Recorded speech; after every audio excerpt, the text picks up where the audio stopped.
ओम श्री गुरुवे नमः। ओम श्री बृहस्पति नमः। हरे कृष्णा। आप सभी का दिन शुभ और मंगलमय हो। आज की इस वीडियो में आप सुनेंगे गुरुवार के दिन सुनी जाने वाली बृहस्पति देवता की एक दुर्लभ कथा, जिसे सुनने मात्र से जन्म जन्मांतर के पाप छिड़ हो जाते हैं। तो दोस्तों चलिए शुरू करते हैं। पौराणिक कथा के अनुसार प्राचीन समय की बात है। भारतवर्ष में एक राजा राज्य करता था। वह बड़ा प्रतापी और दानी था। वह नित्य प्रतिदिन मंदिर में भगवान के दर्शन करने जाता था। वह ब्राह्मण और गुरु की सेवा किया करता था। उसके राजा से कोई भी याचक निराश होकर नहीं लौटता था। वह प्रत्येक गुरुवार को व्रत रखता और पूजन करता था। हर दिन गरीबों की सहायता करता था, परंतु यह सब बातें उसकी रानी को बिल्कुल अच्छी नहीं लगती थी। वह ना तो व्रत करती थी, न ही किसी को भीख देती थी या पैसा दान में देती थी, और राजा से भी ऐसा करने के लिए मना किया करती थी। एक समय की बात है कि राजा शिकार खेलने वन को चले गए थे। उसी समय घर पर रानी और दासी अकेली थी। उसी समय गुरु बृहस्पति साधु का रूप धारण करके राजा के दरबार पर भिक्षा मांगने आए हुए थे। साधु का वेश धारण करके साधु ने रानी से भिक्षा मांगी तो वह कहने लगी कि हे साधु महाराज, मैं इस दान और पुण्य से तंग आ गई हूँ। इस कार्य के लिए तो मेरे पति देव ही बहुत हैं। अब आप ऐसी कृपा करें कि हमारा सारा धन नष्ट हो जाए और मैं आराम से रह सकूं। साधु रूपी बृहस्पति देव ने कहा, हे देवी, तुम बड़े विचित्र हो। संतान और धन से कोई दुखी नहीं होता, इसको तो सभी चाहते हैं। पापी भी पुत्र और धन की इच्छा करता है। अगर तुम्हारे पास अधिक धन है तो तुम भूखे मनुष्य को भोजन करवाओ, प्याऊ लगवाओ, ब्राह्मणों को दान और धर्मशालाएं बनवाओ, कुआं, तालाब, बावड़ी, बाग, बगीचे इत्यादि का निर्माण करवाओ तथा निर्धनों की कुंवारी कन्याओं का विवाह करवाओ, यज्ञ इत्यादि करवाओ। इस प्रकार के कर्मों से आपके कुल का और आप नाम सम्मान प्रलोक में सार्थक होगा और स्वर्ग की प्राप्ति होगी। किंतु रानी साधु की बातों से खुश नहीं हुई। उसने कहा, हे साधु महाराज, मुझे ऐसे धन की बिल्कुल आवश्यकता नहीं है जिसको मैं अन्य लोगों को दान कर दूं, या जिसको रखने और संभालने में ही मेरा सारा समय नष्ट हो जाए। तब साधु ने कहा, हे देवी, अगर तुम्हारी ऐसी ही इच्छा है तो जैसे मैं तुम्हें बताता हूँ वैसा ही करना। बृहस्पतिवार के दिन घर को गोबर से लीपना, अपने केसों को पीली मिट्टी से धोना, राजा से कहना वह दाढ़ी कटवाए, भोजन में मांस मदिरा खाना, कपड़ा धोबी के यहाँ धुलवाने देना। इस प्रकार 7 बृहस्पतिवार करने से तुम्हारा सब धन नष्ट हो जाएगा। ऐसा कहकर के साधु महाराज बृहस्पति देव अंतर ध्यान हो गए। रानी ने साधु के कहे अनुसार 7 बृहस्पतिवार तक वैसा ही करने का विचार किया। साधु के बताए अनुसार कार्य करते हुए केवल 3 बृहस्पतिवार हुए ही थे कि उसकी समस्त धन नष्ट हो गई। भोजन के लिए दोनों समय परिवार तरसने लगा तथा सांसारिक भोगों से सुखी रहने लगा। तब वह राजा रानी से कहने लगा, हे रानी, तुम यहाँ पर रहो, मैं दूसरे देश को चला जाता हूँ, क्योंकि यहाँ पर मुझे सभी मनुष्य जानते हैं, इसलिए मैं यहाँ कोई काम नहीं कर सकता। मैं परदेश जा रहा हूँ, वहाँ कोई काम धंधा करूँगा, शायद हमारे भाग्य बदल जाए। ऐसा कहकर के राजा परदेश को चले गए। वह वहाँ जंगल से लकड़ी काट कर लाते थे और शहर में बेचने के लिए चले जाते थे। इस तरह जीवन व्यतीत करने लगे। इधर राजा के बिना रानी और दासी दुखी रहने लगी। किसी दिन भोजन मिलता और किसी दिन जल पीकर ही वह रह जाती थी।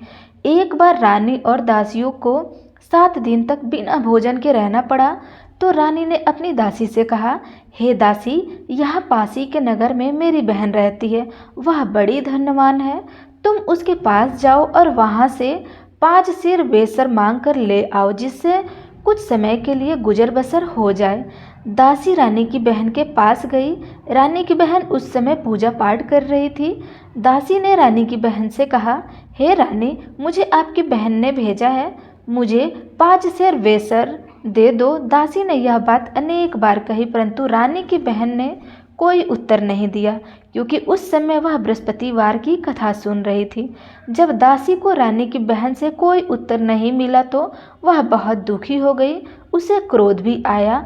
वह घर को लौट गई और रानी से बोली, हे रानी, आपकी बहन तो बहुत ही घमंडी है, वह तो छोटे लोगों से बात भी नहीं करती। मैंने उससे बहुत बार कहने की कोशिश की, लेकिन उसने कोई उत्तर नहीं दिया। मैं वापस चली आई। रानी बोली, हे दासी, इसमें उसका कोई दोष नहीं है। जब बुरे दिन आते हैं तब कोई सहारा नहीं देता है। अच्छे बुरा का पता विपत्ति में ही लगता है। अब तो जो ईश्वर की इच्छा होगी वही होगा। यह सब हमारे भाग्य का दोष है। इधर रानी की बहन ने सोचा कि मेरी बहन की दासी आई हुई थी, परंतु मैंने उससे नहीं बोला, इससे वह बहुत दुखी हुई होगी। अतः कथा सुनकर और विष्णु भगवान का पूजन समाप्त कर वह अपनी बहन के घर आई और कहने लगी, हे बहन, मैं बृहस्पतिवार की कथा कर रही थी। तुम्हारी दासी हमारे घर गई थी, परंतु जब तक कथा होती तब तक हम ना उठते हैं, ना ही किसी की बातें सुनते हैं और ना बोलते हैं, इसलिए मैं नहीं बोली। तो वे दासी क्यों गई थी? रानी बोली, बहन, हमारे घर अनाज नहीं था। वैसे तुमसे कोई बात छिपी नहीं है, इस कारण मैं दासी को तुम्हारे पास 5 सेर बेसर लेने के लिए भेजी थी। रानी की बहन बोली, बहन देखो, बृहस्पति भगवान सबकी मनोकामनाएं पूर्ण करते हैं। देखो, शायद तुम्हारे घर में अनाज रखा हो। यह सुनकर दासी घर के अंदर गई तो वहाँ से एक घड़ा बेसर का मिल गया। उसे बड़ी हैरानी हुई, क्योंकि उसने एक एक बर्तन देख लिया था। उसने बाहर आकर रानी को बताया। दासी अपनी रानी से कहने लगी, हे रानी, देखो, वैसे हमको जब अन्न नहीं मिलता तब हम रोज तो व्रत ही रहते हैं ना। अगर इनसे व्रत की विधि और कथा पूछ ली जाए तो उसे हम भी किया करेंगे। दासी के कहने पर रानी ने अपनी बहन से बृहस्पति व्रत के बारे में पूछा। उसकी बहन ने बताया, हे रानी बहन, बृहस्पतिवार को सूर्योदय से पहले उठकर स्नान करके बृहस्पतिवार का व्रत करना चाहिए, लेकिन उस दिन सिर नहीं धोना चाहिए। बृहस्पतिवार के व्रत में चने की दाल और मुनक्का से विष्णु भगवान का केले के वृक्ष की जड़ में पूजन करें तथा दीपक जलावें। उस दिन एक ही समय भोजन करें, भोजन पीले खाद्य पदार्थ का करें और कथा सुने। इस प्रकार करने से गुरु भगवान प्रसन्न होते हैं, अन्य पुत्र धन देते हैं, मनोकामना पूर्ण करते हैं। व्रत और पूजन की विधि बताकर रानी की बहन अपने घर लौट गई। रानी और दासी दोनों ने निश्चय किया कि बृहस्पति देव भगवान का पूजन जरूर करेंगे। 7 दिन बाद जब बृहस्पतिवार आया तो उन्होंने व्रत रखा। गुड़साल से जाकर चना और गुड़ बीन लाई तथा उसकी दाल से केले की जड़ तथा विष्णु भगवान का पूजन किया। जब पीला भोजन कहाँ से आए? दोनों बड़ी दुखी हुई, परंतु उन्होंने व्रत किया था, इस कारण बृहस्पति देव प्रसन्न हुए थे। एक साधारण व्यक्ति के रूप में वे 2 थालों में सुंदर पीला भोजन लेकर आए और दासी को देकर बोले, हे दासी, यह भोजन तुम्हारे और रानी के लिए है, तुम दोनों कर लेना। दासी भोजन पाकर बहुत प्रसन्न हुई और रानी से बोली, रानी भी भोजन कर लो। रानी को भोजन आने के बारे में कुछ पता नहीं था, इसलिए वह दासी से बोली, जाओ तुम ही भोजन करो, क्योंकि तुम व्यर्थ की हमारी हंसी उड़ाती हो। तब दासी बोली, रानी, एक व्यक्ति भोजन दे गया है। तब रानी कहने लगी, वो भोजन तुम्हारे लिए दे कर गया है, तू ही भोजन कर। दासी ने कहा, वह व्यक्ति हम दोनों के लिए 2 थालों में भोजन देकर गया है, इसलिए मैं और आप दोनों ही साथ साथ भोजन करेंगे। फिर दोनों ने गुरु भगवान को नमस्कार कर भोजन किया। उसके बाद से वे प्रत्येक बृहस्पतिवार को गुरु भगवान का व्रत और पूजन करने लगी। बृहस्पति भगवान की कृपा से उनके पास धन हो गया, परंतु रानी फिर से पहले की तरह आलस्य करने लगी। तब दासी बोलने लगी, देखो रानी, तुम पहले भी इसी प्रकार आलस्य करती थी, तुम्हें धन रखने में कष्ट होता था, इस कारण सभी धन नष्ट हो गया। अब गुरु भगवान की कृपा से धन मिला है तो तुम्हें फिर आलस्य आने लगा है। बड़ी मुसीबतों के बाद हमने यह धन पाया है, इसलिए हमें दान पुण्य करना चाहिए। तुम भूखे मनुष्य को भोजन करवाओ, प्याऊ लगवाओ, ब्राह्मणों को दान दो, कुआं, तालाब, बावड़ी आदि का निर्माण करवाओ, मंदिर, पाठशाला बनवाकर दान दो, कुंवारी कन्याओं का विवाह करवाओ, धन को शुभ कार्यों में खर्च करो, जिससे तुम्हारे कुल का यश बढ़े और स्वर्ग प्राप्त हो और पितर भी प्रसन्न हो। दासी की बात मानकर रानी ने इसी प्रकार के कर्म करना प्रारंभ कर दिया, जिससे उसका काफ़ी यश फैलने लगा। एक दिन रानी और दासी आपस में विचार करने लगी कि न जाने राजा किस देश को चले गए हैं उनकी कोई खोज खबर नहीं है। उन्होंने बृहस्पति देव से प्रार्थना की। तब भगवान ने रात्रि में राजा को स्वप्न में कहा, हे राजा, उठ, तुम्हारी रानी तुम्हें याद कर रही है। अब अपने देश को वापस लौट जा। राजा प्रातःकाल उठकर जंगल से लकड़ियां काटकर लाने के लिए जंगल की ओर चल पड़े। जंगल से गुजरते हुए वह सोचने लगे, रानी की गलती से उसे कितने दुख भोगने पड़े। राजपाट छोड़कर उसे जंगल में आकर रहना पड़ा। जंगल से लकड़ियां काटकर उन्हें बेचकर गुजर बसर करना पड़ा। इसी समय उस जंगल में बृहस्पति देव एक साधु का रूप धारण करके आए और राजा के पास आकर बोले, हे लकड़हारे, तुम इस सुनसान जंगल में किस चिंता में बैठे हो, मुझे बताओ। यह सुनकर राजा की आंखों में आंसू भर आया और साधु की वंदना करके वह बोला, हे प्रभु, आप सबको जानने वाले हैं। ऐसा कहकर राजा ने साधु की अपनी संपूर्ण कथा सुना दी। महात्म्य दयालु होते हैं। वे राजा से बोले, हे राजा, तुम्हारी पत्नी ने बृहस्पति देव की प्रति अपराध किया था, जिसके कारण तुम्हारी यह दशा हुई है। अब तुम किसी प्रकार की चिंता मत करो। भगवान तुम्हें पहले से अधिक धन देंगे। तुम्हारी पत्नी ने बृहस्पतिवार का व्रत करना प्रारंभ कर दिया है। अब तुम भी बृहस्पतिवार का व्रत करके चने की दाल और गुड़ जल के लोटे में डालकर केले का पूजन करो। फिर कथा कहो या सुनो। भगवान तुम्हारी सब मनोकामनाओं को पूर्ण करेंगे। साधु को प्रसन्न देखकर राजा बोले, हे प्रभु, मुझे लकड़ी बेचकर इतना पैसा नहीं मिलता जिससे भोजन करने के उपरांत कुछ बचा सकूं, और मैंने रात्रि में अपनी रानी को व्याकुल देखा है। मेरे पास कोई साधन नहीं है जिससे समाचार जान सकूं। फिर से बृहस्पति देव की क्या कहानी कहूँ, मुझे तो कुछ भी नहीं मालूम है।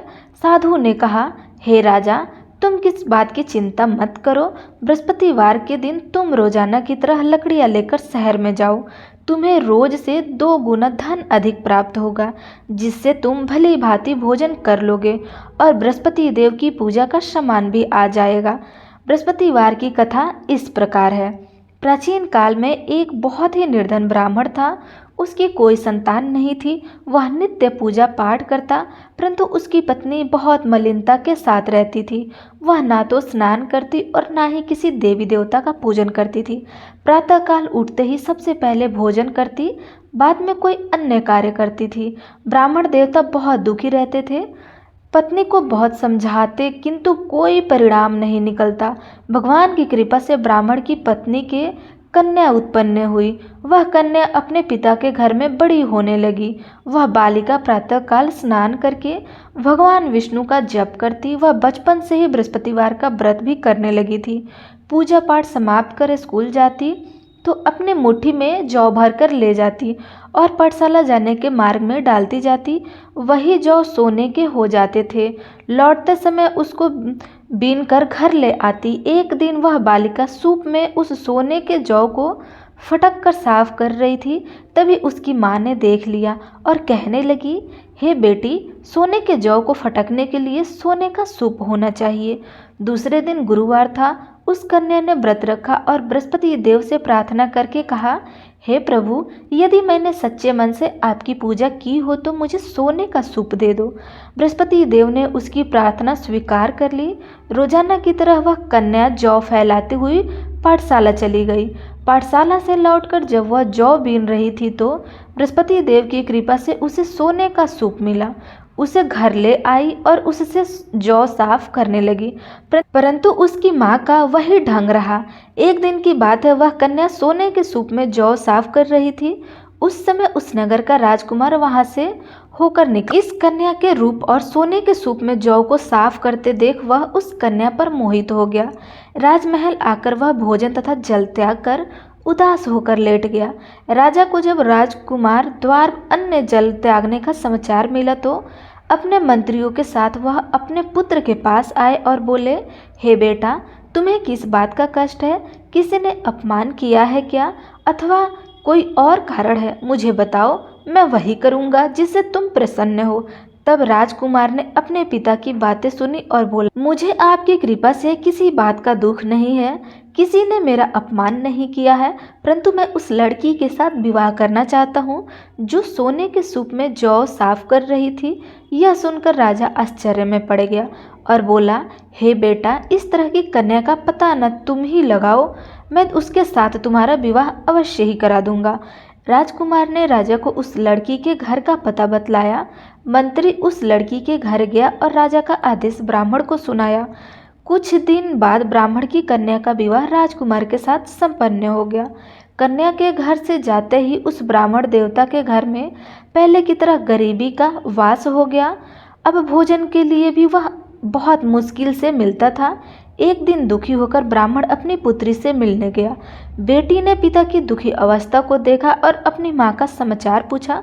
ब्राह्मण देवता ने सभी हाल कह सुनाया। तब कन्या ने बहुत सारा धन देकर अपने पिता को विदा कर दिया। इस तरह ब्राह्मण का कुछ समय सुखपूर्वक बीता, लेकिन कुछ ही दिन बाद फिर वही हाल हो गया। ब्राह्मण फिर अपनी कन्या के यहाँ गया और सभी हाल कहा तो पुत्री कहने लगी, पिताजी, अब माताजी को यहाँ लेके आइए, मैं उन्हें वह विधि बताऊंगी जिससे गरीबी दूर हो जाए। अब ब्राह्मण देवता अपनी पत्नी को साथ लेकर आए। अपनी पुत्री के पास राजमहल में पहुँचे तो पुत्री अपनी माँ को समझाने लगी, माँ, तुम प्रातःकाल उठकर प्रथम स्नान आदि करके विष्णु भगवान का पूजन करो तो सब दरिद्रता दूर हो जाएंगी। परंतु उसकी माँ ने उसकी एक बात नहीं मानी। वह प्रातःकाल उठकर अपने पुत्री का बचा जूठन खा लेती थी। एक दिन उसकी पुत्री को बहुत गुस्सा आया। उसने एक रात कोठरी में सारा सामान निकाल दिया और उसमें अपनी माँ को बंद कर दिया। प्रातःकाल उसमें से निकला और स्नान आदि करने के पूजा पाठ करवाया तो उसकी माँ की बुद्धि ठीक हो गई। इसके बाद वह नियम से पूजा पाठ करने, प्रत्येक बृहस्पतिवार को व्रत करने लगी। इस व्रत के पुण्य प्रभाव से उसकी माँ भी बहुत धनवान हो गई और बृहस्पति देवता के प्रभाव से स्वर्ग को गई।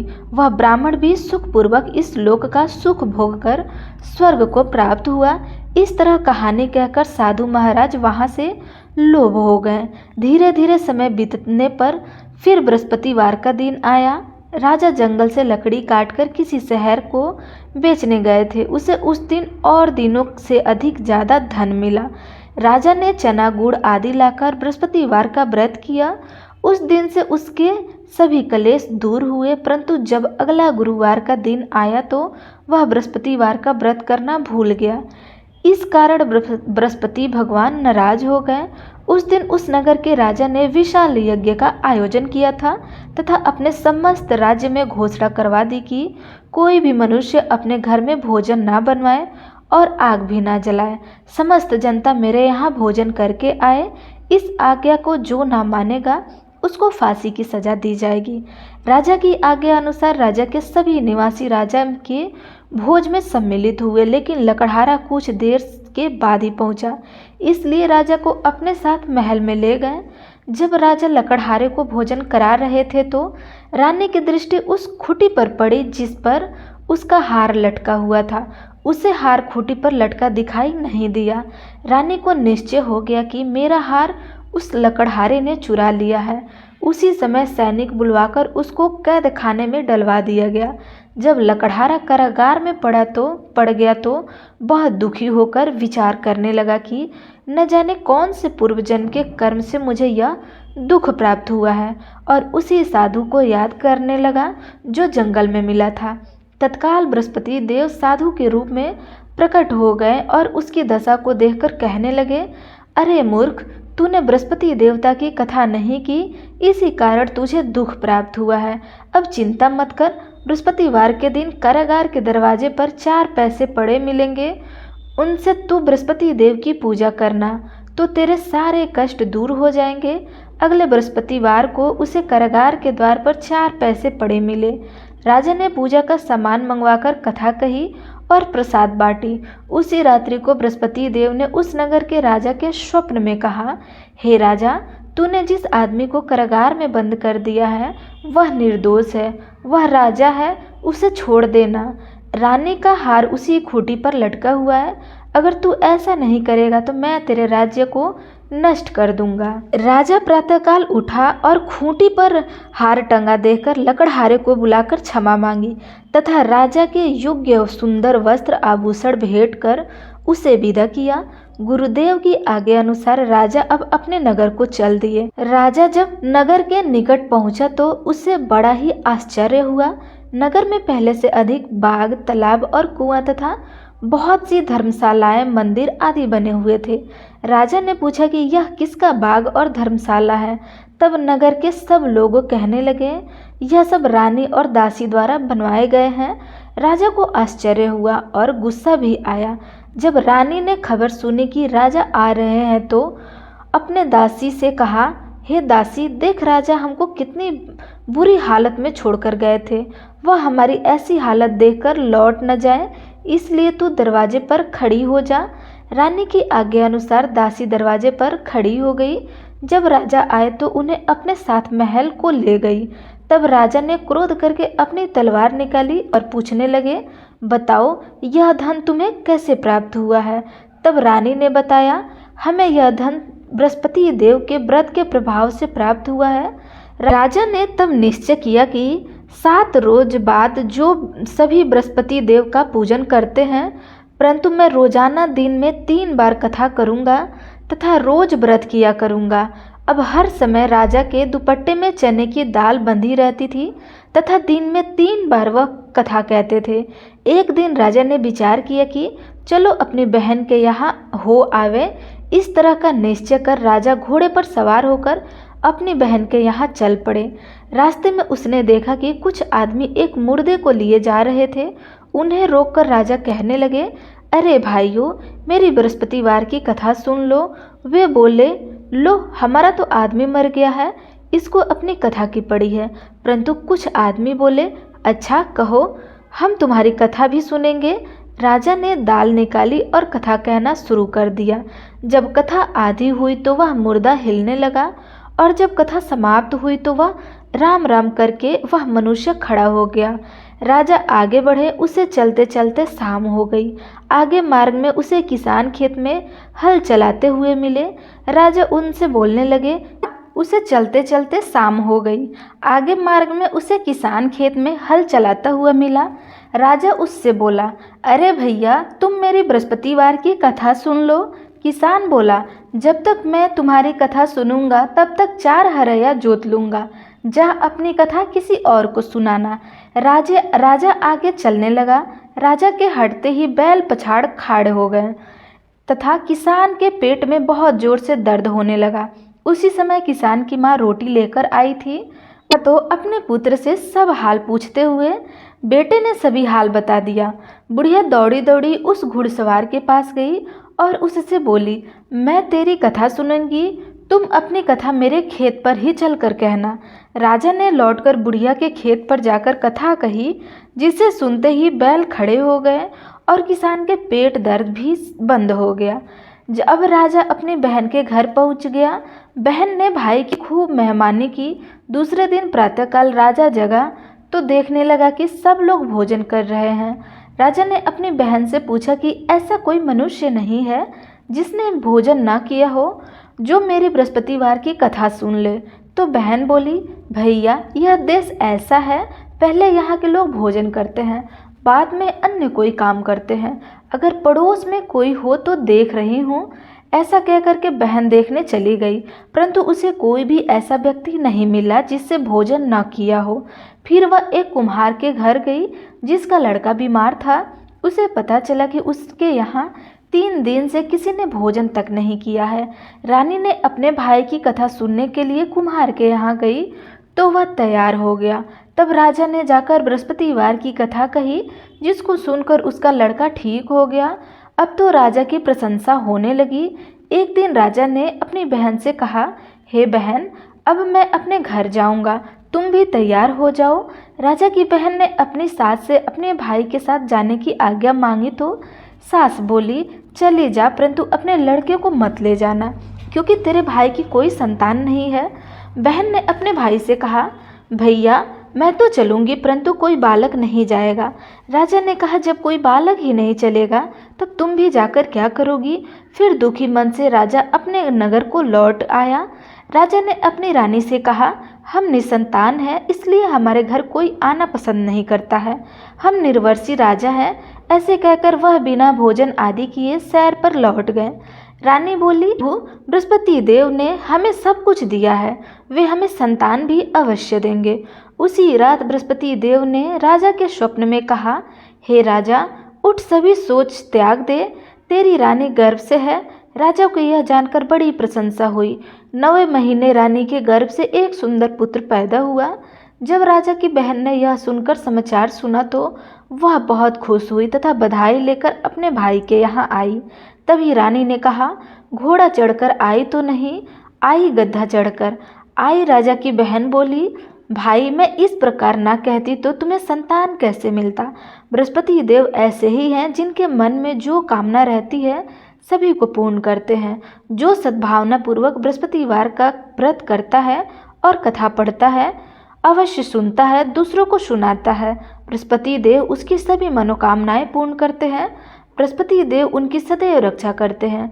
जो संसार में सद्भावना और सच्चे मन से बृहस्पति देव का पूजन करते हैं, उनकी सभी मनोकामनाएं उसी प्रकार पूर्ण हो जाती है। जैसे रानी और राजा ने बृहस्पति देव की कथा का गुणगान किया, उसकी सभी इच्छाएं बृहस्पति देव ने पूर्ण की। मनुष्य को हृदय से उनका मनन करते हुए जयकारा करनी चाहिए। तो आप सब प्रेम से बोलिए, बृहस्पति देवता की जय।